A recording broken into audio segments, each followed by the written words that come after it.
రాష్ట్రంలో అందరి భూములకు భద్రత కల్పించడమే ప్రధాన ధ్యేయమని మంత్రి పొంగులేటి అన్నారు. భూభారతి చట్టాన్ని, భూభారతి పోర్టల్ను అందుబాటులోకి తెస్తున్నామని వెల్లడించారు. అంబేద్కర్ 134వ జయంతి సందర్భంగా సీఎం రేవంత్ రెడ్డి భూభారతి చట్టాన్ని, పోర్టల్ను ప్రజలకు అంకితం చేస్తారని తెలిపారు. రాష్ట్రంలో రైతుల భూముల పరిరక్షణ భద్రత మా ప్రభుత్వానిదే అన్నారు. ఎవరూ ఆందోళన చెందాల్సిన అవసరం లేదని తెలిపారు.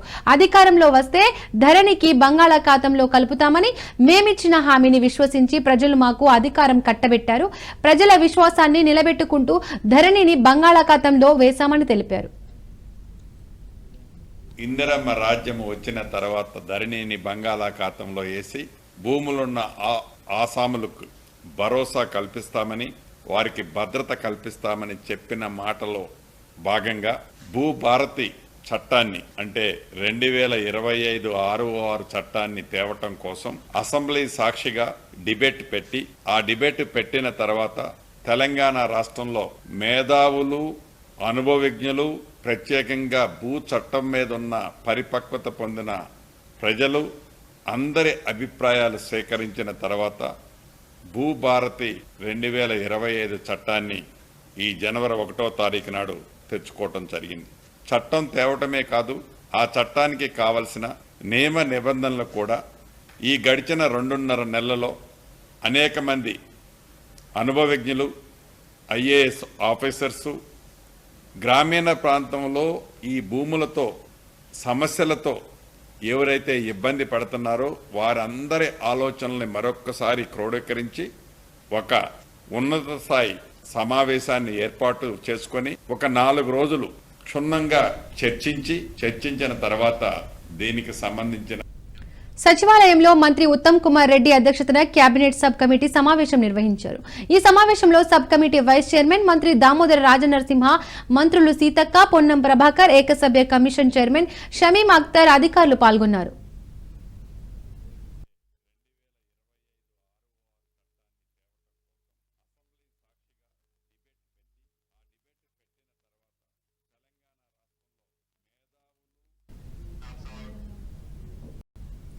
బీఆర్ఎస్ పార్టీ ఏర్పడి 25 సంవత్సరాలు పూర్తవుతున్న సందర్భంగా వరంగల్లో జరగనున్న రజతోత్సవ సభను విజయవంతం చేయాలని ప్రజలను కోరుతూ కేటీఆర్ మల్కజ్గిరికి వచ్చారు. ఈ కార్యక్రమంలో భాగంగా ఆనంద్ బాగ్ నుండి మల్కజ్గిరి వరకు భారీ ర్యాలీ నిర్వహించారు. ఈ ర్యాలీలో బీఆర్ఎస్ కార్యకర్తలు, అభిమానులు పెద్ద ఎత్తున పాల్గొన్నారు. ర్యాలీ అనంతరం మల్కజ్గిరిలోని సాయి గార్డెన్స్ లో ఏర్పాటు చేసిన సభలో పాల్గొన్నారు. బీఆర్ఎస్ లో చేరిన కార్యకర్తలకు కండువాతో సత్కరించారు. 25వ సంవత్సరంలో అడుగు పెట్టబోతా ఉన్నది. 76 సంవత్సరాల తర్వాత చాలా రాజకీయ పార్టీలు పుట్టినాయి, కానీ ఏవి కూడా విజయవంతంగా నిలదొక్కున్న పరిస్థితి లేదు. 2 పార్టీలు, ఒకటి ఆనాడు స్వర్గీయ ఎన్టీ రామారావు గారు స్థాపించిన తెలుగుదేశం పార్టీ ఒకటైతే, ఈ రోజు రెండవది మన గులాబీ జెండా, మన బీఆర్ఎస్ పార్టీ అనే మాట నేను మీకు విజ్ఞప్తి చేస్తా ఉన్నా. 2 ఢిల్లీ పార్టీలు ఒకటే. కాంగ్రెస్ గాని బీజేపీ గాని వాళ్ళ వైఖరి, వాళ్ళ ఆలోచన ఒకటే. వాళ్ళకు కావాల్సింది ఢిల్లీకి మూటలు పంపేటోళ్ళు, ఇక్కడ మన ప్రజలను అవసరమైతే నష్టం చేసినా సరే ఢిల్లీకి మాత్రం మూటలు పంపి సీట్లు కాపాడుకునేటోళ్ళు మాత్రమే వాళ్ళకి కావాలి. రాష్ట్రంలో ఇవాళ ఎవరన్నొక్కరు సంతోషంగా ఉన్నారంటే ఒకే ఒక్కడు రేవంత్ రెడ్డి తప్ప ఎవరు సంతోషంగా లేరు. ఆఖరికి ఆయన మంత్రివర్గంలో ఉండే మంత్రులు, ఆయన కింద పనిచేసే ఎమ్మెల్యేలు కూడా సంతోషంగా లేరు. మనందరం కూడా భవిష్యత్తులో అది జిహెచ్ఎంసీ ఎన్నిక వచ్చినా, శాసనసభకు ఎన్నికలు వచ్చినా, పార్లమెంటుకు వచ్చినా ఖచ్చితంగా మన తెలంగాణకు శ్రీరామ రక్ష కేసీఆర్ గారి నాయకత్వం, ఈ గులాబీ జెండా అనే విషయాన్ని గుర్తుపెట్టుకొని అందరం కూడా ఏకోన్ముఖంగా కదులుదాం. మళ్ళీ ఒక్కసారి హైదరాబాద్ లో ఈ 16 నెలల్లో ఒక్క కొత్త పని కూడా చేపట్టడం లేదు.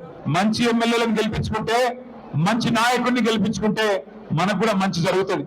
అదే రేవంత్ రెడ్డి లాంటి మోసగాళ్ళని గెలిపించుకుంటే తులం బంగారము రాదు, మీకు గోల్డ్ కాదు, రోడ్డు గోల్డ్ కూడా రాదు అక్కడికి. అందుకే నేను మీ అందరినీ కోరేది, హైదరాబాద్ నాంపల్లిలో 3వ వీర్ తెలంగాణ కేసరి మెట్టు షణ్ముఖ్ జ్ఞాపకార్థం కుస్తీ పోటీలు నిర్వహించారు.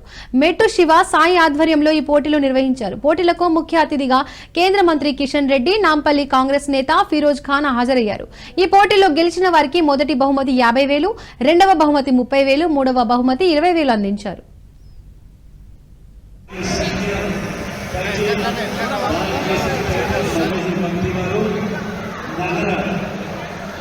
बीजेपी अध्यक्ष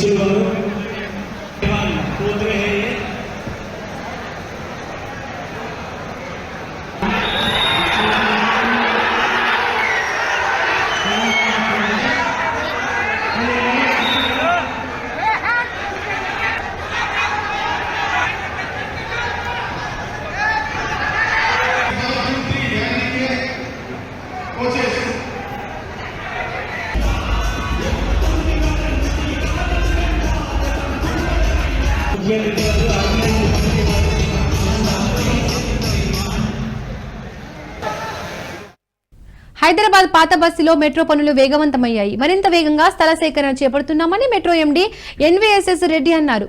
205 ప్రభావిత ఆస్తులకు 1212 కోట్ల చెక్ పంపిణీ చేస్తున్నామని, ప్రభావిత ఆస్తుల కూల్చివేతలు కొనసాగుతున్నాయని ఆయన అన్నారు. కేంద్రం అనుమతులు రాగానే నిర్మాణ పనులు ప్రారంభిస్తామని ఎన్వీఎస్ఎస్ రెడ్డి స్పష్టం చేశారు.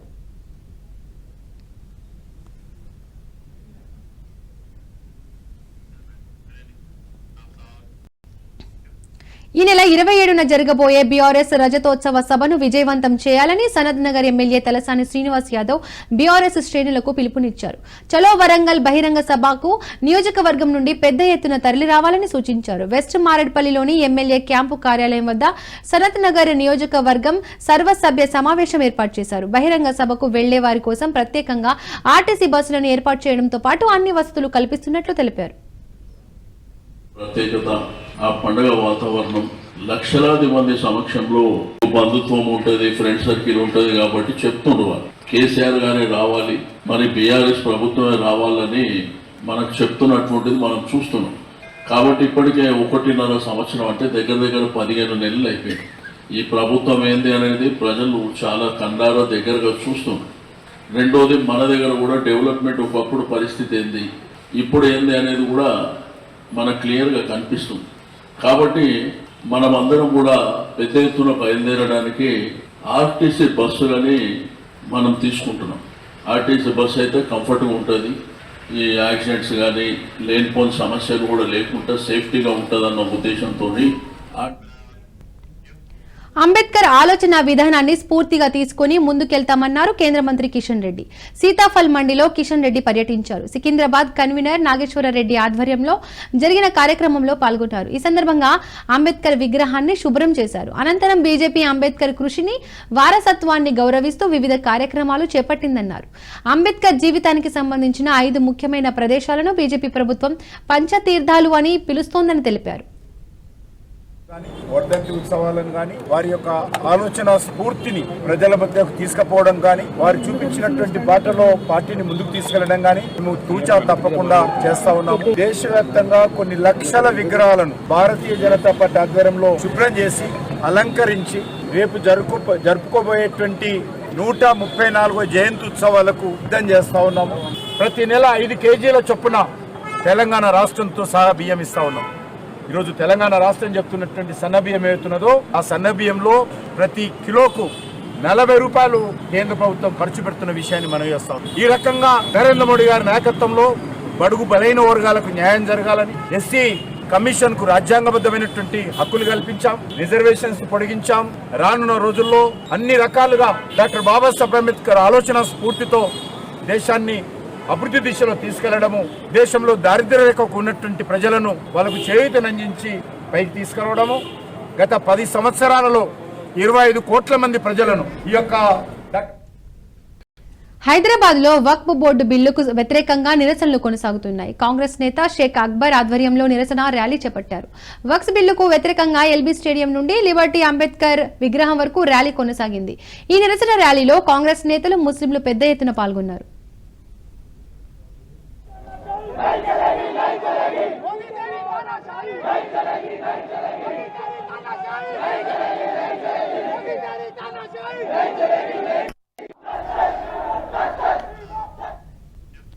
నగరంలో అంబేద్కర్ జయంతి ఉత్సవాలు ఘనంగా నిర్వహించనున్నారు. ఈ క్రమంలోనే ఖైరతాబాద్ నియోజకవర్గం బంజారా హిల్స్ జీవీకే సర్కిల్లో అంబేద్కర్ విగ్రహాన్ని కేంద్ర మంత్రి కిషన్ రెడ్డి అభిషేకం చేశారు. పంచామృతాలతో అభిషేకం చేసి పూలతో అలంకరించారు. అనంతరం అంబేద్కర్ విగ్రహానికి పూలమాల వేసి నివాళులర్పించారు. బీజేపీ చొరవతోనే అంబేద్కర్ కు భారతరత్న వచ్చిందని గుర్తు చేశారు.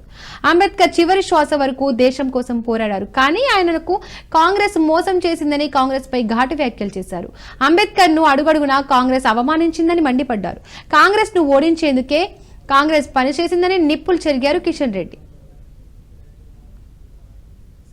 భారతీయ జనతా పార్టీ 1980లో ప్రారంభించినప్పటి నుంచి నేటి వరకు కూడా డాక్టర్ బాబాసాహెబ్ అంబేద్కర్ యొక్క జయంతి ఉత్సవాలను, వారి ఆలోచన విధానాన్ని, వారి స్ఫూర్తిని తీసుకొని ముందుకెళ్తా ఉంటాం.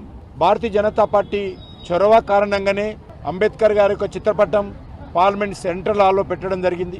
భారతీయ జనతా పార్టీ చొరవ కారణంగానే డాక్టర్ బాబాసాహెబ్ అంబేద్కర్కు భారతరత్న అత్యున్నతమైనటువంటి మన దేశ పురస్కారం అందించడం జరిగింది. అదే కాకుండా అంబేద్కర్ ఆశయాల సాధన కోసం అంకిత భావంతో భారతీయ జనతా పార్టీ పనిచేస్తూ ఉంది. వారు జన్మించినటువంటి స్థలం కానీ, వారు దీక్ష తీసుకున్నటువంటి స్థలం కానీ, లండన్లో వారు చదువుకొని నివాసం ఉంటున్నటువంటి ఇల్లు కానీ, ఢిల్లీలో వారు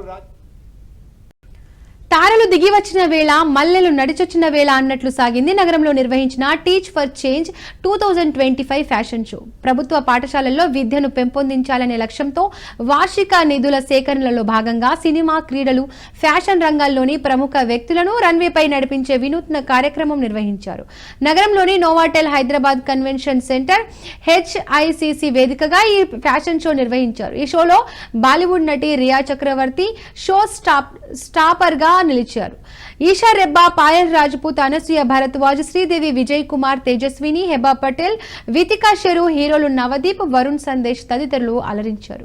ఈ కార్యక్రమంలో పాల్గొన్న నిర్వాహకురాలు మంచు లక్ష్మి మెరుగైన విద్యను ప్రతి ఒక్కరికి చేరువ చేయాలనే మహోన్నత లక్ష్యంతో టీచ్ ఫర్ చేంజ్ కృషి చేస్తోందన్నారు. పేద పిల్లలకు అభ్యాస అవకాశాలు అందించే ఈ ప్రయత్నంలో ప్రఖ్యాత డిజైనర్ స్వాతి వెల్దండి రూపొందించిన అద్భుతమైన కలెక్షన్స్ కు మంచి స్పందన లభించిందన్నారు. ఈ సామాజిక సేవ ఫ్యాషన్ సమ్మిళిత కార్యక్రమంలో పలువురు సినీ తారలు పాల్గొని సందడి చేశారు.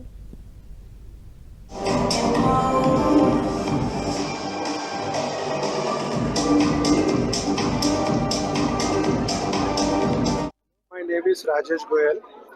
We have new collaboration with Revasban University. ఎవరికైనా స్పెషల్ స్కిల్స్ కావాలంటే ఇది చాలా గ్రేట్ యూనివర్సిటీ. ఎందుకంటే ఈ యూనివర్సిటీలో అన్ని గ్రేట్ స్పెషలైజ్ కోర్సెస్ ఉన్నాయి. Like cyber security management. ఎవరైనా బీకామ్ చేసిన వాళ్ళు ఉంటే, BA చేసిన వాళ్ళు ఉంటే వాళ్ళు సైబర్ సెక్యూరిటీ కోర్స్ చేయలేరు. కానీ ఈ యూనివర్సిటీలో మాత్రం సైబర్ సెక్యూరిటీ మేనేజ్మెంట్ ఒక కోర్స్ ఉంది. అది బీకామ్ వాళ్ళు కూడా చేయొచ్చు. అలాగే ఇంకొకటి లగ్జరీ బ్రాండ్ మేనేజ్మెంట్ అని కోర్స్ ఉంది. ఇప్పుడు ఆ కోర్స్కి చాలా విలువ ఉంది. ఎందుకంటే జనరల్గా మేనేజ్మెంట్ చేసిన వాళ్ళకి జాబ్ దొరకలేవు. ఏదైనా స్పెషల్ కేటగిరీ మనం కోర్స్ చేస్తేనే మనకు జాబ్ దొరుకుతుంది. అయితే దిస్ యూనివర్సిటీ చాలా స్పెషల్ కోర్సెస్ కోసం చాలా ఫేమస్. అన్ని దీని డీటెయిల్గా ప్రెజెంటేషన్లో VC sir, deputy VC sir మనకు చెప్తారు. Miss Simon Robertshaw. I'm the Deputy Vice Chancellor at Ravensbourne University, London. Very happy to be here. Okay, so what are the new courses that have been introduced here? Because there's a lot of competition in the universities in UK and in London. Yeah, the new courses we've got are many, mostly at postgraduate level. So a lot of international students, particularly from India and this part of the world, are very interested in coming to see and experience our postgraduate courses. So they are postgraduate courses and MBA. We have postgraduate courses in computer science, project management, cyber security, and we're just launching tonight a new MBA in fashion tonight, which we're very excited about. So we're very looking forward to the audience tonight and talking about that with people today. Thank you. My name's Andrew Cook. I'm the Vice Chancellor at Ravensbourne University, London. So being as a Vice Chancellor, what are the challenges you face when you have యువతకి sports bike మీద మక్కువ రోజు రోజుకి పెరుగుతుండటంతో అందుకు అనుగుణంగా 2-వీలర్ వాహనాలను తయారు చేస్తున్నట్లు classic legends operation head Ratheesh Nair తెలిపారు. కోంపల్లిలో నూతనంగా ఏర్పాటు చేసిన జావా షోరూమ్ ని అట్టహాసంగా ప్రారంభించారు. హైదరాబాద్ పారిశ్రామిక రంగంలో రోజు రోజుకి ప్రపంచంతో పోటీ పడుతున్న తరుణంలో కొత్త స్పోర్ట్స్ బైక్స్ యువతను ఆకర్షిస్తోందని తెలిపారు. కస్టమర్లకి సేఫ్టీతో పాటు అన్ని సదుపాయాలు అందిస్తామని తెలిపారు. I am the head of operation for Java SD DSA company, Classic Legend. I'm very thrilled and excited to be part of this new milestone and new era starting from here in Kompally. This is our 7th dealer in Hyderabad, and we are very happy to be associated with our partner, Mr. Shivkumar Vatta and Mrs. Kavita ji. And actually, this is a testament of our customers' requirement, because I don't know, some of you would have seen in our last meeting in Hyderabad, we had a FJ success celebration, and that time we spoke about if customer demands. బాచుపల్లిలో స్వచ్ఛమైన గాలి కావాలని కాలనీవాసులు రోడ్డెక్కారు. గత కొన్నాళ్లుగా ఘాటు వాసనలతో ఉక్కిరిబిక్కిరి అవుతున్నామని స్థానికులు వాపోయారు. ఎన్నిసార్లు ఫిర్యాదు చేసినా పట్టించుకోలేదని పీసీబీ అధికారుల తీరుపై స్థానికులు వాపోయారు. పీసీబీ డౌన్ డౌన్ అంటూ నినాదాలు చేస్తూ నిరసన వ్యక్తం చేశారు. పొల్యూషన్ కంట్రోల్ బోర్డు అధికారుల తీరుపై ఆగ్రహం వ్యక్తం చేశారు. కెమికల్ వాసనలు ఎన్ని వస్తున్నా అధికారులు పట్టించుకోవడం లేదని ఆవేదన వ్యక్తం చేశారు. సమస్య పరిష్కరించకుంటే ముందు ముందు ఉద్యమాలు తప్పవని ప్రభుత్వాన్ని హెచ్చరించారు.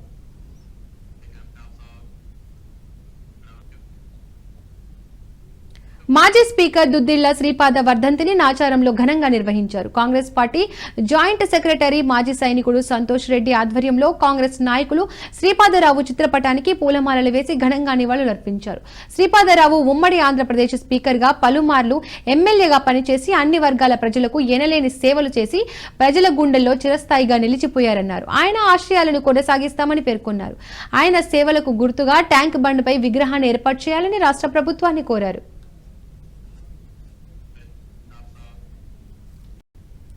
హైదరాబాద్ బాలానగర్ లో విషాదం చోటు చేసుకుంది. బైక్ నడుపుతున్న వ్యక్తిపై నుండి ఆర్టీసీ బస్సు దూసుకెళ్లింది. దీంతో యువకుడు అక్కడికక్కడే మృతి చెందాడు. చలానా రాసేందుకు వాహనదారుడిని ఆపే ప్రయత్నం చేశారు ట్రాఫిక్ పోలీసులు. దీంతో అదుపు తప్పి బైక్ కింద పడింది. ట్రాఫిక్ పోలీసుల నిర్లక్ష్యంతో వాహనదారుడు మృతి చెందాడని ఆరోపిస్తూ స్థానికులు ఒక్కసారిగా తిరగబడ్డారు. యువకుడి మృతికి ట్రాఫిక్ పోలీసులే కారణమంటూ స్థానికులు ఆగ్రహం వ్యక్తం చేశారు. దీంతో పోలీసులతో వాగ్వాదానికి దిగారు. పలువురిపై పోలీసులు లాఠీచార్జ్ చేశారు. బాలానగర్ నర్సాపూర్ వెళ్లే రూట్లో భారీగా ట్రాఫిక్ జామ్ అయింది.